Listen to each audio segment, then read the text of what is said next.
autistic people have sensory processing diversity? Yes, everyone on the spectrum or who is undergoing a diagnosis or has maybe traits of autism will always have sensory sensitivities to very varying degrees, just as everyone is just unique. Some people may struggle more intensely and some people may not. And also those sensory sensitivities can change from moment to moment within the day. So just because someone doesn't like or can't cope with a noise 1 second doesn't mean then the next second they might not seek that noise. So you can have kind of different types of sensory difficulties. So you can be hyposensitive, so you can be not undersensitive within an area, or you can be hypersensitive, so you can be too sensitive in a certain area. And again, sensory sensitivities are fluid, they're not stuck, they're not rigid, they kind of move from moment to moment depending on the stimulation, the environment, the anxiety levels of the person and the situation and what's going on. So to answer that question, yes, every autistic person will have sensory sensitivities. Is it also true to say that some young people might have sensory processing sensitivity without actually being autistic? Yes. So I think once you start talking about sensory needs to people within the community and kind of outside of work, you learn actually that everyone has certain preferences in terms of sensory needs. So for example, my friend really, really likes wearing denim and likes a quite rigid feeling of denim, and actually doesn't really like wearing the jogging bottom material clothing. And they're not autistic, they just prefer that fabric. They wouldn't massively struggle with wearing joggers, but they just prefer not to. Or you get people who actually don't like sudden noises, but that's not because they're autistic. So you can have varying sensory needs within the community, and you can have quite significant sensory processing differences and diversities without actually being autistic. So although each autistic person may have sensory needs, not all those who have sensory needs will be autistic. I think many people would be quite surprised to learn that we've got actually 8 sensory systems. I mean, we've got a lot of sensory systems actually, probably many more than that, but we focus here at Daisy Chain on the 8 sensory systems.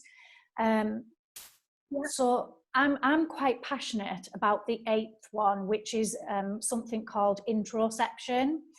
So that's the feelings inside of our body. So that's regulating temperature. So I've worked with young people who would be in 30 degrees out on the school field at lunchtime, playing, red hot, bright red in the face, sweating profusely, and I would say, do you want to take your jumper off? You're really hot. No, I'm not hot. And that can be to do with the way their interoceptive system is actually processing. So I think that is, you've obviously got your 5 senses, haven't you? You've got your vision, your hearing, your taste, your touch and your smell. Everyone, when you talk about senses, automatically goes to those 5. And that's fantastic. You know, it's fantastic that we all know our 5 sensory systems, but like you say, there's 3 more that actually are just as important. And that interoception and that ability to understand what is going on internally can massively impact a young person's life. In terms of knowing when you're hungry, like we spoke in a previous video about being hungry and how our young people's behaviour changes when they're hungry. But imagine not being able to recognise that. For someone that I know quite personally, they do recognise when they're hungry, but it's not until they are starving. It's not until, you know, that feeling when you've not eaten for hours and hours and you're really, really hungry and your belly feels empty and, you know, you feel a little bit sick. They don't recognise they're hungry until that moment. And the way that impacts them at school is that they won't eat their breakfast before they go to school because they're not that hungry. They might not even eat their lunch because, again, they're not feeling that hungry. So they might go all day without eating any food, and then as soon as their parent picks them up, you know, slowly over that day their behaviour is getting more and more difficult to understand and support. And then finally when they get home, they might have a big explosion, and actually the parents have worked out, some of our parents have worked out, if they take a snack to school and pick that young person up, it can really reduce that meltdown and those difficult kind of behaviours when they get home, because they were hungry but they couldn't recognise it. So right from feeling hungry to feeling pain. Some of our young people, you know, you'll lightly brush along their skin and it will feel like you are stabbing them. It will feel like intense heat or intense pain. It can feel like you're pushing on them with significant pressure. We've had young people say, miss, they hit me. They didn't get hit, they got brushed past, but it felt to them like a hit. Then we've got people here who have broken their ankles by playing football and continue to play football for over an hour. Or played on their PlayStation, and one young man I support broke his thumb and continued to play for about 3 more days, and it wasn't until his mum saw him and just recognised that he wasn't really using his hand right when he was eating, and it turned out when she took him to A&E to kind of explore what was going on, because he couldn't feel anything, but he just couldn't move it properly, that it fractured quite significantly his thumb and needed an operation. So the interoception it's a significant sense, and unless it's understood, it can be quite challenging for a young person, actually. Yeah. I think the opposite to you talking about the feeling hungry is never having the feeling of being full. So I've supported quite a few parents where their young person never has that feeling of being full and constantly eats, and it can be quite common for our parents to have to put locks on the cupboards, on the fridge and things like that as well. And again, that's to do with that interoception, isn't it? Yeah, and I've had a mum.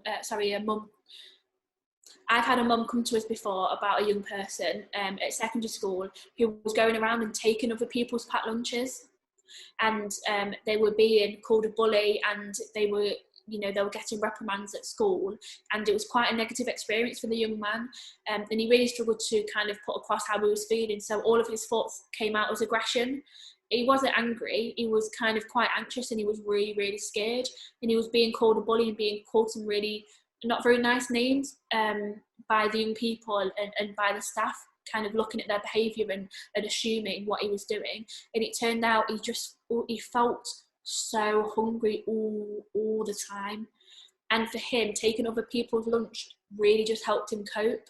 And he wasn't doing it in a malicious way or a nasty way. He didn't mean to hurt anyone, and he didn't mean to be negative towards anyone at all. He just was very, very hungry.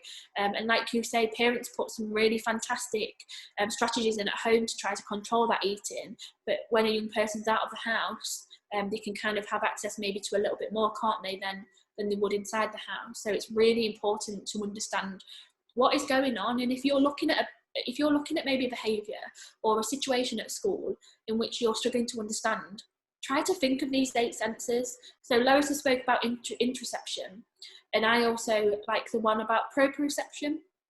So that's one of the sense, and that's the sense of position in space and body and awareness in terms of kind of where you are. And a lot of our young people and adults speak about floating around the room, feeling like they are struggling to ground themselves and understand where they are in the room.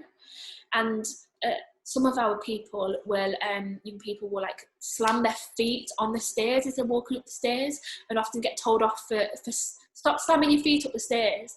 But actually, when I walk up the stairs, or when you walk up the stairs, Lois, your feet pick up that sense that you are stepping on the stairs, and your body knows where you are in time and space. But actually, for an autistic person, it can feel as if they're floating up the stairs. It can be really, really disorientating for them. Imagine walking on space in your space without your space boots and going from step to step, and imagine feeling that every single day and trying to navigate around a busy school or a busy classroom or around the playground. How easy would you bump into people? How easy would you fall over? A lot of the time our young people get called clumsy. Parents say that they're always falling over, and it can be really hard for them. And then you've got the vestibular system, haven't you, which is in terms of their balance and spatial orientation. So that's where they might trip over, they may bump into people, and again, this can come across really negatively as a young person develops and get older, because if you're constantly bumping into someone in the corridor at school, it can come across as quite intimidating. We've got some really tall young people. My brother is 6'8", and he's autistic, and he struggles with all of these sensory systems. But when he's walking, he struggles with his proprioception in his vestibular, and he bounces on his feet to try to get that feedback, to get more feedback when he's walking. And he when he bounces, 6'8", and he can be, you know, he's quite boisterous, and it can come across that he looks a bit aggressive. And I think when he bumps into people when he's out and about, people are rightly so, they're a little bit anxious because he's really tall and he's a big build, and I think it's just about understanding that actually there's no aggressive behaviours, there's no aggressive thoughts or kind of intent behind those behaviours.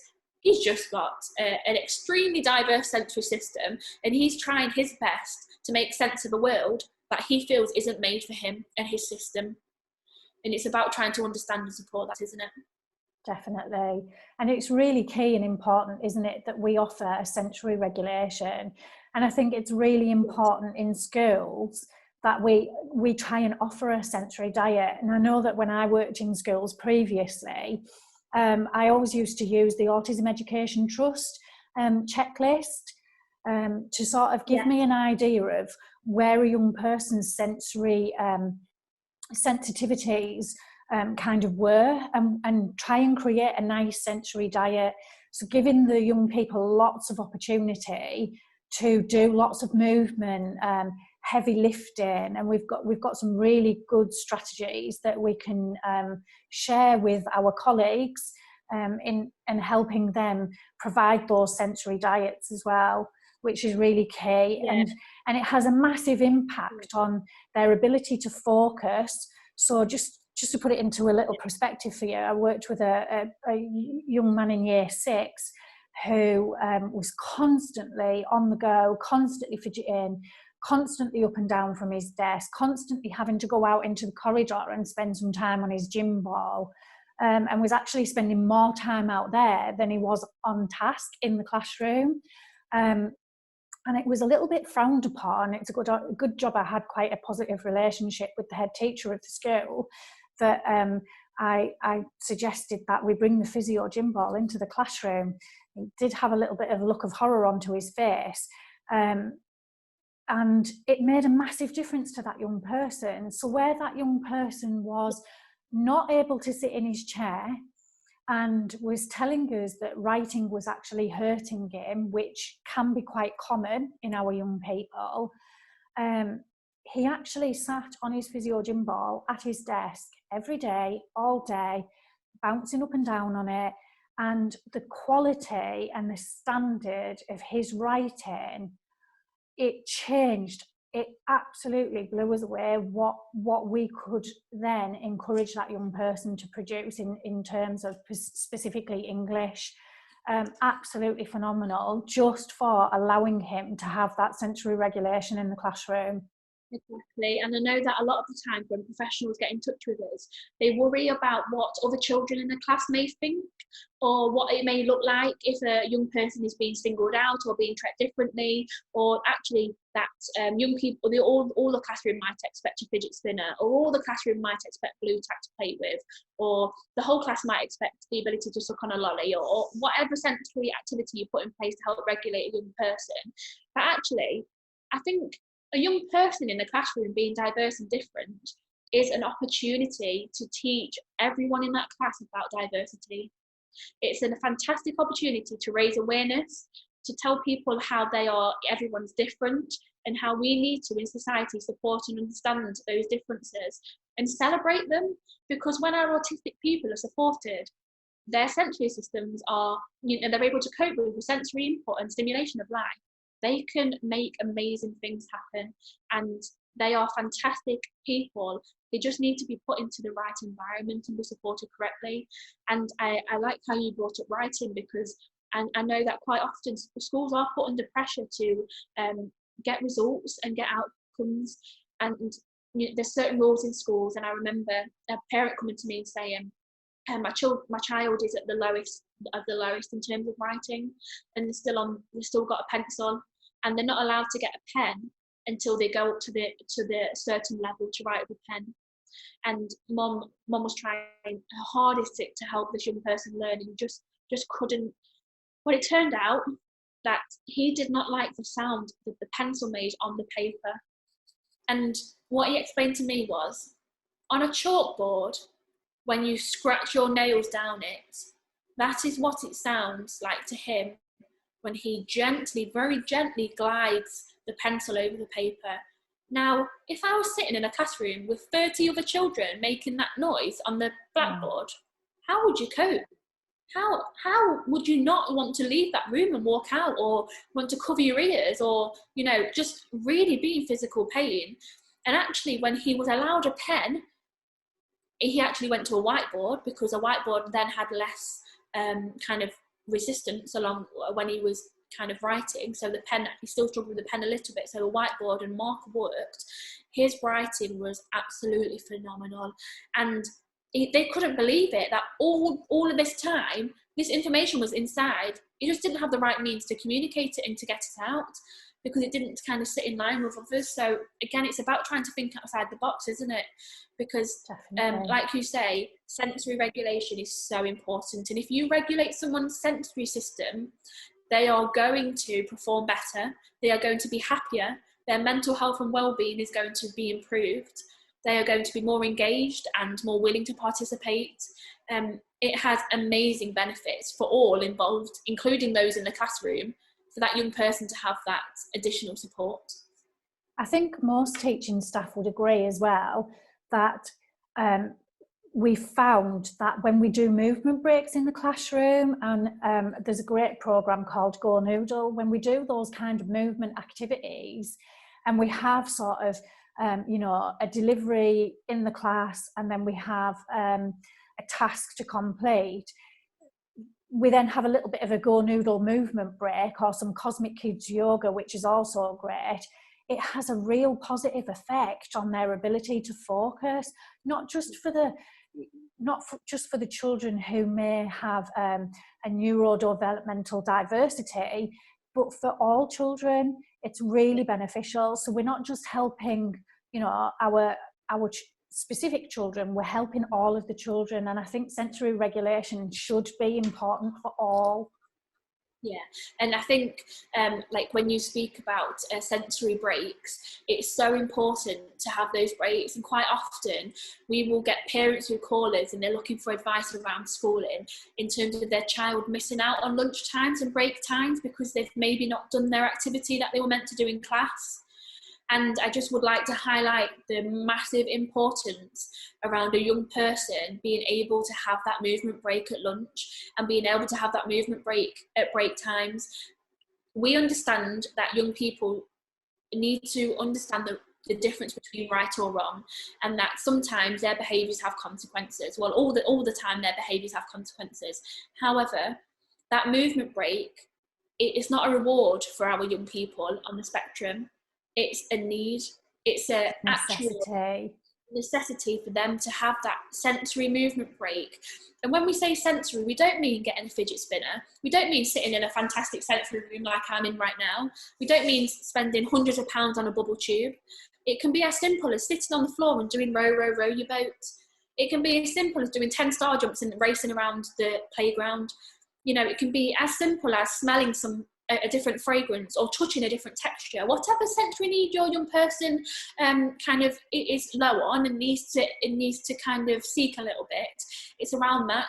So you don't have to have loads of money, you don't have to have loads of funding, because we understand there's restrictions in those areas, but it can just be a simple activity, sitting down, grounding, something like that to help focus their sensory system and get them attuned. When you start talking to someone, an autistic young person or adult, about their sensory system, you are always blown away by how much they are able to cope with in any given day. And I think if you, as an autistic person, if you sat in a classroom and looked around you, there's bound to be posters on the walls. There might even be things hanging from the ceiling. There might be a big bright screen at the front. There might be a few radiators that are really hot that I'm sat next to. There might be a window and there's bright glaring things coming through, and it might be open and there might be leaves outside and there might be some wind. I might be near a road so I can hear the outside traffic. The classroom next door might be quite loud. I might be near the gym, so it might be quite smelly, or it might be quite noisy and loads of people. You might have sat me in a different seat. there's different colours, there's different smells in the room, people sitting next to me. I can hear the buzzer of the computer at the front. I've got to sit here with a pen I don't like the feeling of. I've also got to sit in a uniform that is scratchy and it's tight and it doesn't feel comfortable. And I got told for having my tie a bit too low because it makes me feel like I can't breathe. I've got to wear funny shoes and I don't like the feeling of them with my socks. And I could continue to list all of the sensory stimulations that one person may get from just being in a classroom, not expected to do any task, but just being there. And I think when you really start to look at a sensory profile of a young person, it blows my mind at how they manage to get through the day. Because I think if some people were put through that experience, they would really, really struggle to cope and to have a conversation or to listen or to do a task that they're asked of, or to kind of communicate or get up and present, because there's so much going on. The brain can't filter out what's kind of essential and filter out that background noise that everyone else just kind of ignores. It's really prominent to them, and they can struggle to understand who's talking to them, what's appropriate and what's not. So it can be a challenge, can't it, at school, Lois? Definitely. And I know that we're going to add some links at the bottom of this, and there'll be a couple of videos that we really would encourage you to try and watch. And one of them does have a warning with it. It can trigger a response in yourself. So, just be mindful of that, but please do try and watch those. And I think we need to sort of acknowledge as well that we can do sensory regulation activities within the classroom, providing little jobs such as, somebody giving the books out. That heavy lifting of those books and that movement can be sensory regulation. So we can incorporate these little things into that person's routine in the day, where they won't stand out as being any different at all. They will look as if they are just part of the class and they're just doing a job. They're just handing out some books. But even that activity can be such a massive regulation for our young people and makes such a massive difference to them. And I know we've got a lot of resources around sensory and sensory strategies and things that we can do to help. So again, please don't hesitate to get in touch with us if you want some support. Yeah, and I've got an example of the heavy lifting. So I delivered some one-to-one a few years ago with a young person who was autistic, but also had quite a PDA profile, so pathological demand avoidance, and really struggled with demands. And we were upstairs, and for the last part of his one-to-one, we went into the computer room and did some jobs on the computer, because he loved going on the computer and it was a real treat for him. And then his mum came, and he didn't want to leave the computer room, and his mum was downstairs and he just didn't want to leave. He started to chuck the mouse, he started to rip the keyboards off, and we had multiple computers in that room, and quite quickly I could see one of our computers being smashed or something like that. And because of his pathological demand avoidance, I stayed away from giving him kind of direct orders or direct demands, but I had a pile of books. And luckily enough, I had a splint on my wrist because I hurt my wrist. So I said to him, "Oh, do you know what? I'm so irritated. I cannot carry those books downstairs." And he just turned to me, "What do you mean?" And he was quite angry to begin with. And I said, "Those books, look at them. There's 4 of them. They're so heavy and I cannot carry those books downstairs, and I really need them to be downstairs at reception. And I just don't know anyone who can help me do it." And he was like, well, I could do it. I said, "No, you could not. You're not strong enough to carry those books downstairs for me. I can't do it, but I know you're not strong enough, are you?" And there he went, got those books and carried them downstairs. And that, it wasn't as quick as that. It took us about 10 minutes. And, he threw a few things around in between that. And he was a little bit angry to begin with. And he stomped his feet down the stairs. However, him carrying those books, giving him that job, helped him regulate. By the time he got to his mum, he was a lot calmer. The books were downstairs. I didn't need them downstairs, but it didn't matter.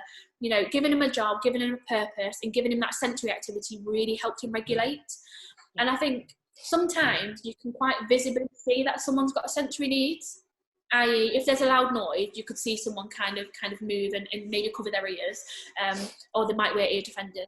Or sometimes you might see that if someone touches them, it's physically painful. But for a lot of the time, a lot of our young people don't understand their sensory needs.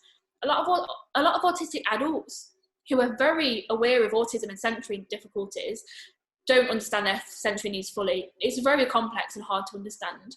So sometimes I would put sensory strategies in place even if I wasn't sure, because definitely. there will always be a sensory sensitivity.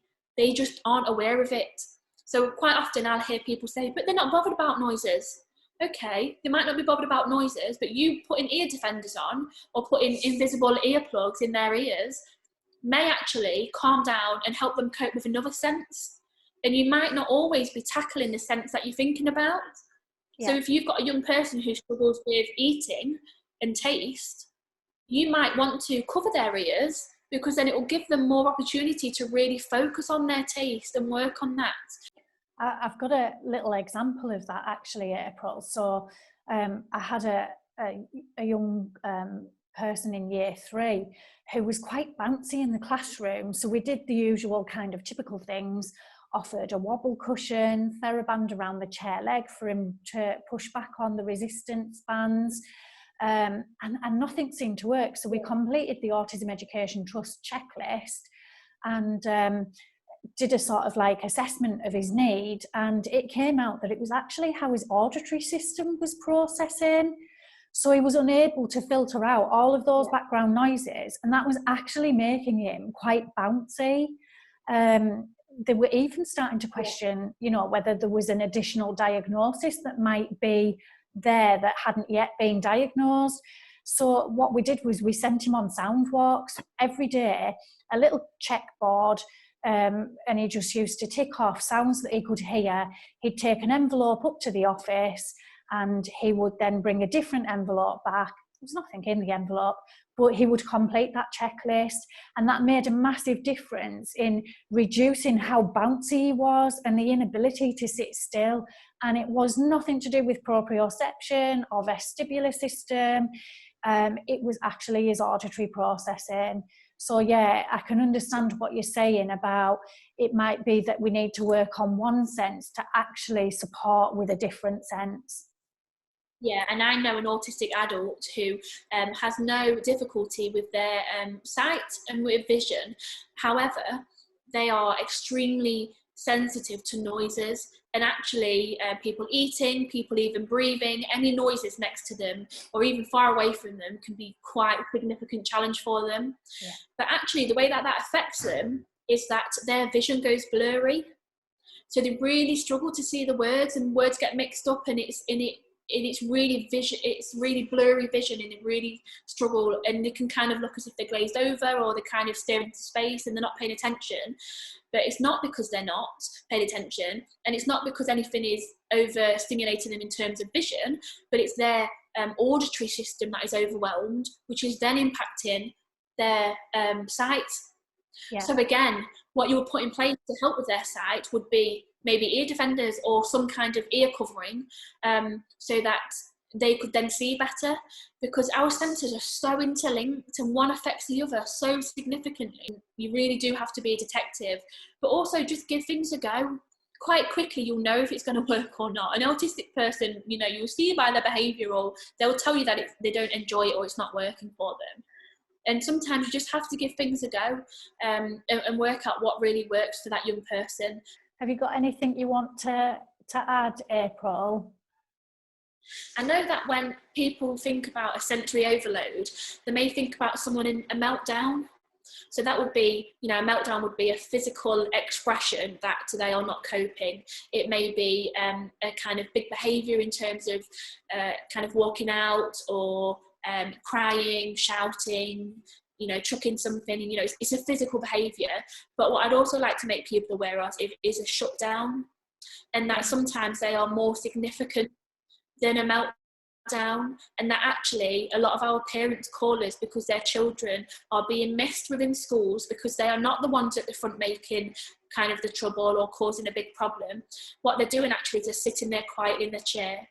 They've stopped talking, they've stopped giving eye contact, they're looking down, they may be staring into space, they may be looking, they're not kind of really in the room with you. They maybe become selective mutes. Their system is completely shut down. At that point, as the same with a meltdown, they can cope with no further stimulation at all. And everything that you say, do, they experience from that point, they cannot process or cope with, just as they would with a meltdown.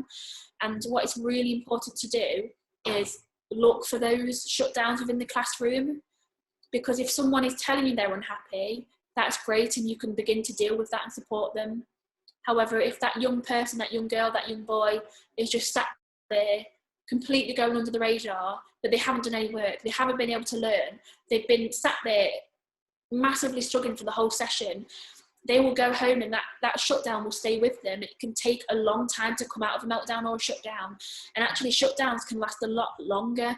Some of our autistic adults have said that they've been in shutdown for weeks, and that their system has been so overwhelmed sometimes by one difficulty that shutdown lasts for weeks and weeks, and they really have to do a lot of stimming behaviour. They have to do a lot of coping strategies and put a lot of energy and effort into place when they've gone into shutdown. So please look out for those freezes, you know, where someone may just sit there and freeze and kind of not engage.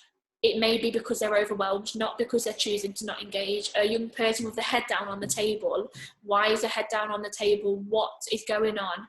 And why they're not engaging? Is it because they are overwhelmed? Their system cannot cope anymore and they are in complete shutdown? It's really, really important. And I think we've got some sort of top tips, haven't we, of sort of assessing your classroom environment, really. And I know you talked about things hanging from the ceiling, you know, thinking about seating position, not directly under the overhead projector because they'll struggle to block out that sound, perhaps with their back to the window so that there's not a sensory distractions from outside, perhaps near the door so that if they have the need to get up and leave, they can. Thinking about what you've got around your interactive whiteboard, you know, the strip lights. I find the strip lights, even in this office that I'm sitting in now, a lot of us really struggle with those. Do we need to have both sets on? Do we need to, can we turn some of them off? Natural daylight's always best. It's all of those kind of sounds, the smells, even what we're wearing as members of staff in a school. People get quite shocked when I say, please actually consider what you're wearing. You know, have you got a patterned shirt on? What colour is your tie? Is it multicoloured? You know, what pattern is on your top? Is it full of flowers? Is it full of dots? Have you got stripes on? Because even then, it can be overwhelming. We had a young person who was really struggling, and every morning, before even 9 o'clock, the classroom was trashed. And when it came down to it, it was that the teacher liked to wear different perfumes every day. She smelled amazing. But this young person couldn't cope. They couldn't cope for two reasons. They couldn't cope with the intensity of the smell, but they also couldn't cope with the unpredictability. They didn't know what their teacher was going to smell like every day. So it's about us considering those kind of things. And we might feel like that's, you know, taking it a step too far. Am I really asking school staff to consider what they're wearing? Yes, please, I actually am. It can make such a massive difference to that young person. And what we've got to remember is if we're making a massive difference for that young person, it's actually making our lives easier as well. It's actually making it better for everybody.